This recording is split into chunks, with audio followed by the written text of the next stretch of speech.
میرے لیے بڑی فخر کی بات ہے کہ میں ایک ایسے خاندان میں پیدا ہوا ہوں جس خاندان میں حبیب جالب جیسے شخصیت ہیں۔ فرنگی کا جو میں دربان ہوتا تو جینا کس قدر آسان ہوتا، فرنگی کا جو میں دربان ہوتا تو جینا کس قدر آسان ہوتا، میرے بچے بھی امریکہ میں پڑھتے، میں ہر گرمی میں انگلستان ہوتا، انگریزی میری بلا کی چست ہوتی، بلا سے جو نہ اردو دان ہوتا، سر کو جھکا کر ہو جاتا جو سر میں تو لیڈر بھی عظیم الشان ہوتا، زمینیں میری ہر صوبے میں ہوتی، واللہ میں صدر پاکستان ہوتا۔ تو میرے خیال سے صدر پاکستان تو بن جاتے شاید وہ،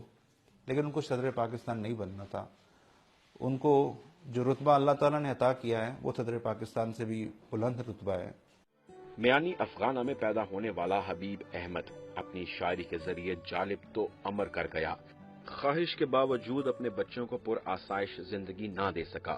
لیکن دربار کی مداحی کرنے والے شاعر اپنی زندگی اور اپنی آنے والی نسلوں کے لیے بھی سرمایہ چھوڑ گئے۔